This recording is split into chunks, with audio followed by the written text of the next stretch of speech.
ಅಮೋಘ್ ತಂದೆ ಆಪರೇಷನ್ ಮುಗಿದಿತ್ತು. ಅಮೋಘ್ ತಕ್ಷಣ ತನ್ನ ತಂದೆ ಕಂಡೀಷನ್ ಹೇಗಿದೆ ಅಂತ ವಿಚಾರಿಸೋದಕ್ಕೆ ಡಾಕ್ಟರ್ ಚಿತ್ರ ಅವ್ರ ಕ್ಯಾಬಿನ್ಗೆ ಹೋದ. ಡಾಕ್ಟರ್ ಚಿತ್ರ ಅವನನ್ನ ಕೂತ್ಕೊಳ್ಳೋದಕ್ಕೆ ಹೇಳಿದ್ರು. ಅಮೋಘ್ ಗಾಬರಿಯಿಂದ ಅವ್ರನ್ನ ನೋಡ್ತಾ, ಡಾಕ್ಟರ್, ಅಪ್ಪನ ಕಂಡೀಷನ್ ಇವಾಗ ಹೇಗಿದೆ? ಆಪರೇಷನ್ ಸಕ್ಸಸ್ ಆಯ್ತಲ್ವಾ ಅಂತ ಕೇಳಿದಾಗ ಚಿತ್ರ, ಹೇಳ್ತೀನಿ, ಬಟ್ ನೀವು ಸ್ವಲ್ಪ ರಿಲ್ಯಾಕ್ಸ್ ಆಗಿ ಅಂದ್ರು.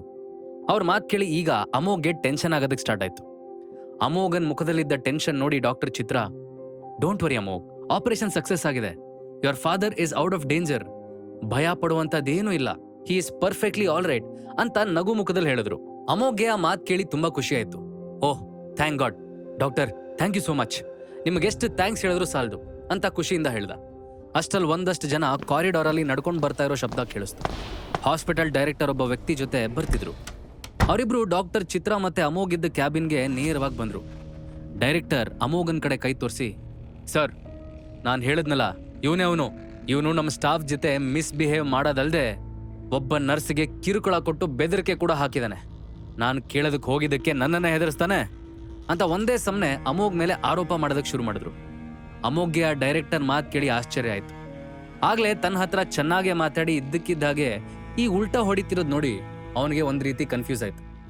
ಡೈರೆಕ್ಟರ್ ಅಮೋಘ್ ಬಗ್ಗೆ ಏನೇನೋ ಕಂಪ್ಲೇಂಟ್ ಹೇಳ್ತಿರೋದನ್ನ ಕೇಳಿ ಡಾಕ್ಟರ್ ಚಿತ್ರ ಕೂಡ ಆಶ್ಚರ್ಯ ಆಯ್ತು. ಅವರು ಡೈರೆಕ್ಟರ್ನ ದುರುಗುಡ್ಕೊಂಡು ನೋಡೋದಕ್ಕೆ ಶುರು ಮಾಡಿದ್ರು. ಈಗ ತಾನೇ ಎಂಟ್ರಿ ಕೊಟ್ಟಿದ್ದ ರೋಹಿತ್ ಆ ಹಾಸ್ಪಿಟಲ್ನ ಮುಖ್ಯಸ್ಥ ಆಗಿದ್ದ. ಆ ಡೈರೆಕ್ಟರ್ ಅಮೋಘ್ ಬಿಗಿನಿಂಗ್ ಅಲ್ಲಿ ನಡ್ಕೊಂಡಿದ್ದ ರೀತಿಗೆ ಪರ್ಸನಲ್ ಆಗಿ ತಗೊಂಡು ಅವನ ಮೇಲೆ ರಿವೆಂಜ್ ತೀರ್ಸ್ಕೊಳ್ಳೋದಕ್ಕೆ ಹೊರಟಿದ್ದ. ಆದ್ರೆ ಮೊದಲು ಇದ್ರ ಬಗ್ಗೆ ಅಮೋಘ್ಗೆ ಏನೂ ಅರ್ಥ ಆಗ್ಲಿಲ್ಲ. ಆದ್ರೆ ಈಗ ಡೈರೆಕ್ಟರ್ ನಡವಳಿಕೆ ನೋಡಿ ಅವನಿಗೆ ಎಲ್ಲ ಅರ್ಥ ಆಗಿತ್ತು. ಡಾಕ್ಟರ್ ಚಿತ್ರ ಗೊಂದಲದಲ್ಲಿ, ಮಿಸ್ಟರ್ ಅಮೋಘ್, ಏನಾಯ್ತು? ಡೈರೆಕ್ಟರ್ ಯಾಕೆ ನಿಮ್ಮ ಮೇಲೆ ಕೂಗಾಡ್ತಿದ್ದಾರೆ ಅಂತ ಕೇಳಿದ್ರು. ಅಮೋಘ್ ಸಣ್ಣದಾಗಿ ನಕ್ಕು, ಹೇಳ್ತೀನಿ ಅಂತ ಹೇಳಿ ತನ್ನ ಸೀಟಿಂದ ಎದ್ದು ನಿಂತ್ಕೊಂಡು ಹಿಂದೆ ತಿರುಗಿ ನೋಡ್ದ. ರೋಹಿತ್ ತಕ್ಷಣ ಅಮೋಘನ್ ಗುರ್ತು ಹಿಡಿದು ಸೀದಾ ಅವನ ಹತ್ರ ಹೋಗಿ ಶೇಕ್ ಹ್ಯಾಂಡ್ ಮಾಡ್ತಾ, hello mister Amogh, I am very sorry. ನಾನು ನಿಮ್ಮನ್ನ ತುಂಬ ಹೊತ್ತು ವೇಟ್ ಮಾಡಿಸ್ಬಿಟ್ಟೆ ಅನ್ಸುತ್ತೆ. ಆ್ಯಕ್ಚುಲಿ ನಾನು ಸ್ಲೋ ಮೂವಿಂಗ್ ಟ್ರಾಫಿಕಲ್ಲಿ ಸಿಗಾಕೊಂಡ್ಬಿಟ್ಟಿದೆ. ಬರೋವರೆಗೂ ಇಷ್ಟೊತ್ತಾಗೋಯ್ತು. ಎನಿವೆ, ಹೇಗಿದ್ದೀರಾ ಅಂತ ಕೇಳ್ದ. ಅಮೋಘ್ ಮುಗುಳ್ನಗ್ತಾ, ಐ ಆಮ್ ಫೈನ್. ನಮ್ಮಪ್ಪಂಗೆ ಸಡನ್ ಆಗಿ ಹಾರ್ಟ್ ಅಟ್ಯಾಕ್ ಆಗಿ ಆಪರೇಷನ್ ಮಾಡಲೇಬೇಕು ಅಂತ ಹೇಳಿದ್ರು. ಆದರೆ ಪೇಷಂಟ್ ಕಂಡೀಷನ್ ಕ್ರಿಟಿಕಲ್ ಇದ್ರು ಮೊದಲು ಬಿಲ್ ಪೇ ಮಾಡಿ ಆಮೇಲೆ ಆಪರೇಷನ್ ಮಾಡ್ತೀವಿ ಅಂತ ನಿಮ್ಮಿ ಡೈರೆಕ್ಟರ್ ಅನ್ನೆಸೆಸರಿ ಸೀನ್ ಕ್ರಿಯೇಟ್ ಮಾಡಿದ್ರು. ನಾನು ನಿಮ್ಮ ಹಾಸ್ಪಿಟಲ್ ಬಗ್ಗೆ ತುಂಬ ಒಳ್ಳೆ ಮಾತುಗಳನ್ನ ಕೇಳಿದ್ದೆ. ಆದರೆ ಇಲ್ಲಿ ಬಂದು ನೋಡಿದ್ಮೇಲೆ ಪರ್ಸ್ನಲಿ ನನಗೆ ತುಂಬ ಬೇಜಾರಾಯಿತು. ಹಾಸ್ಪಿಟಲ್ಗೆ ಯಾರೇ ಪೇಷಂಟ್ ಬರಲಿ, ಮೊದಲು ಅವರು ಜೀವ ಉಳಿಸೋದು ಡಾಕ್ಟರ್ ಕರ್ತವ್ಯ ಆಗಿರುತ್ತೆ. ಬಟ್ ಮೊದಲು ದುಡ್ಡು ಕೊಟ್ಟು ಆಮೇಲೆ ಟ್ರೀಟ್ಮೆಂಟ್ ಮಾಡ್ತೀವಿ ಅಂದರೆ ಮನುಷ್ಯನ ಜೀವಕ್ಕೆ ಬೆಲೆನೇ ಇಲ್ವಾ ಅಂತ ಅನ್ಸುತ್ತೆ. ಈಗ ನಾನು ಆಪರೇಷನ್ ಮತ್ತು ಟ್ರೀಟ್ಮೆಂಟ್ ಬಿಲ್ನೆಲ್ಲ ಒಟ್ಟಿಗೆ ಕ್ಲಿಯರ್ ಮಾಡಿದ್ದೀನಿ. That is secondary. ಬಟ್ ಎಷ್ಟೋ ಜನ ಬಡವರು, ಮಿಡಲ್ ಕ್ಲಾಸ್ ಜನ ಹಾಸ್ಪಿಟಲ್ಗೆ ಬಂದಾಗ ದುಡ್ಡಿಟ್ಕೊಂಡೇ ಬಂದಿರಲ್ಲ. ಅವ್ರ ಮೊದಲ ಇಂಟೆನ್ಷನ್ ತಮ್ಮ ಪ್ರೀತಿ ಪಾತ್ರರ ಜೀವ ಉಳಿಸೋದಾಗಿರುತ್ತೆ. ಆ ಪೇಷಂಟ್ ಜೀವ ಒಂದ್ ವೇಳೆ ಉಳ್ಕೊಂಡ್ರೆ ಅವ್ರ ಎಲ್ಲಾ ಫೀಸ್ ಕಟ್ಟಿ ಅದಾದ್ಮೇಲೆ ತಾನೇ ಡಿಸ್ಚಾರ್ಜ್ ಮಾಡ್ಕೊಂಡು ಹೋಗ್ತಾರೆ. ಸೊ ಮೊದಲೇ ಫೀಸ್ ಕಟ್ಟಿ ಅಂದ್ರೆ ಪಾಪ ಅಂತ ಜನ ಎಲ್ಲಿ ಹೋಗ್ಬೇಕು?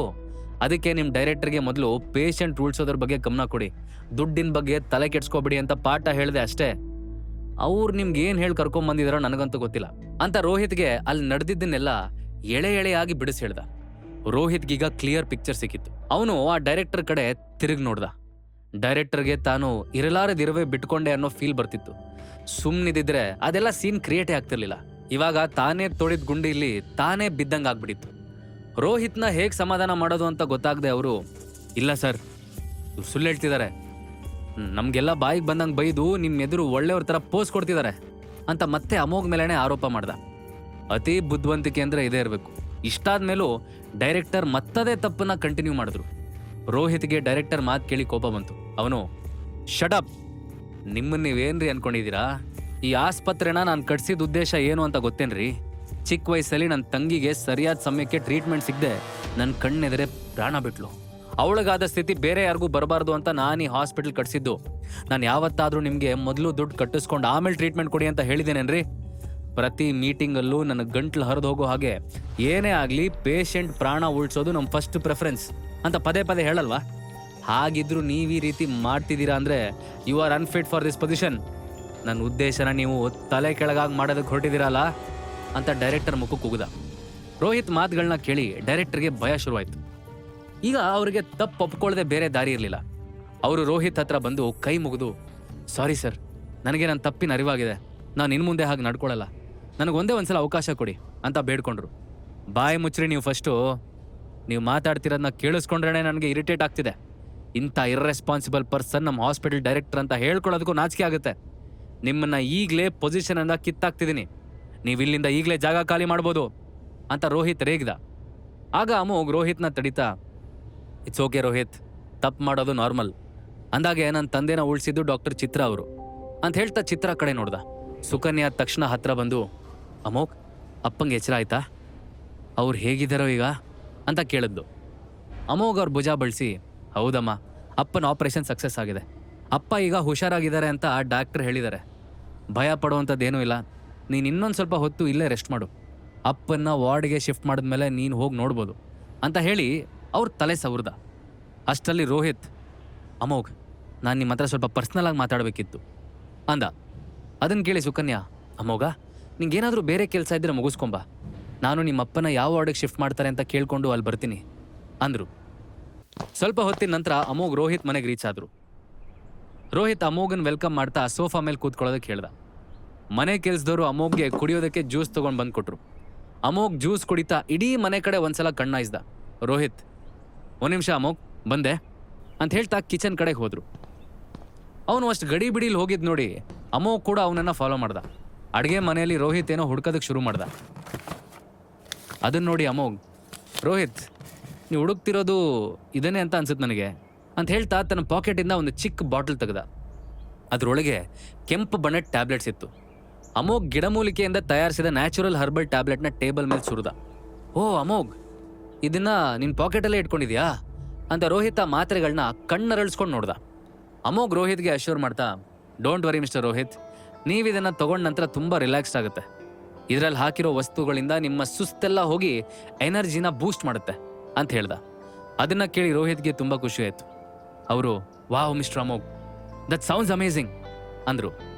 Amogh, thank you mister Rohit, ಆದರೆ ಇದರಿಂದ ಕೇವಲ ನಿಮ್ಮ ಸುಸ್ತು ಕಳೆದು ಎನರ್ಜಿ ಬೂಸ್ಟ್ ಮಾಡುತ್ತಷ್ಟೇ.